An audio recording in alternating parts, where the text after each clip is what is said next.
My name is Mule Musau. I work as the regional coordinator for the East and Horn of Africa Election Observation Network. I come from Kenya.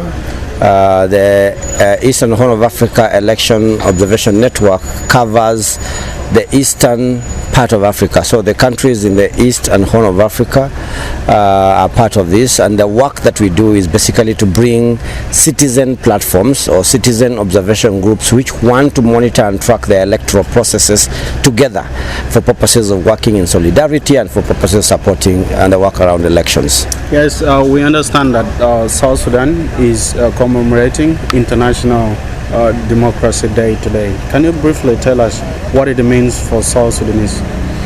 Well, it's a very important day for South Sudan, like it is important for every democratic country in the world. Why? Because South Sudan is one of the latest democracies that we have in the world. Its people fought for self-determination. Its people wanted to govern themselves, and in 2011 they got their independence. So commemorating a day of democracy that is 13 years after South Sudan became an independent country is a very important milestone in its country. I think the most important issue is that it allows them to be able to reflect on where they are, where the country is at the moment. And I think while of course there are good things to talk about in terms of it is a country that has stood its ground, it has not gone back to where it was, it still has a lot of things that it has to do in terms of challenges and things that it has to achieve to be able to continue on the pathway towards greater democratic gains. Maybe can you briefly elaborate, are there some challenges that you may have seen for a country like South Sudan in order for it to become a democratic state? I think my major issue about democracy is one thing, and that is the same thing that South Sudan is still fighting with, is how people become involved in governance affairs of their country. You know, democracy basically means, it comes from two words: demos, meaning the people, system for the people.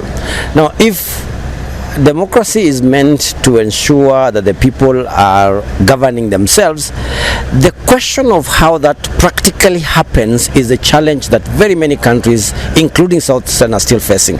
So in my view, being a young country, even at 13 years now, we can say it is still early, but that does not stop the country from ensuring that it comes up with a framework that ensures public participation, public engagement on all these processes that are going on as are concerned. And a very good example, for instance, is the question of the agreements.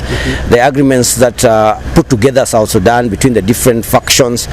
Those agreements need to be open to the people. We need the people to get information on what is contained inside those agreements. It should not be a process by just the elites themselves, the leaders making decisions on their own.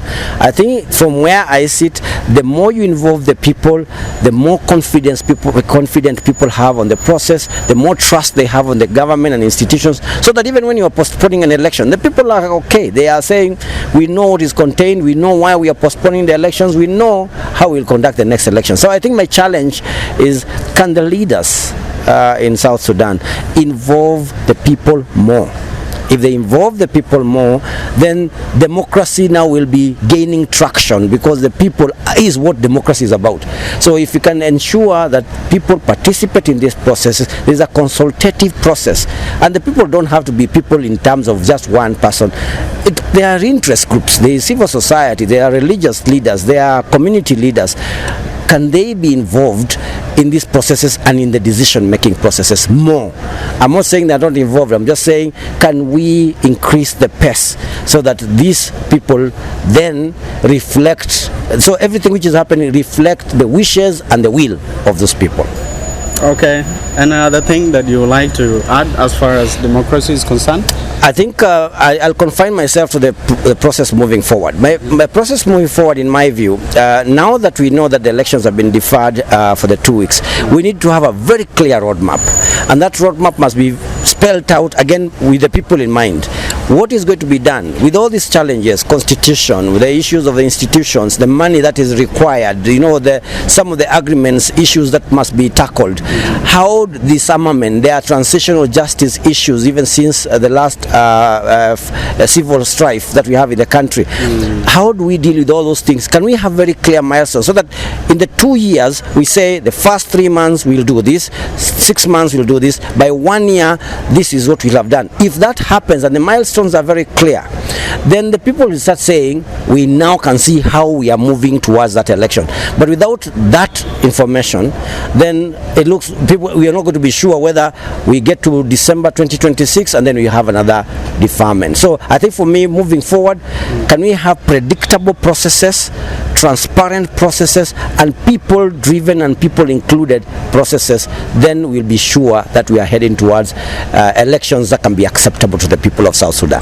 Thank you so much for speaking to the radio community. Thank you for having me.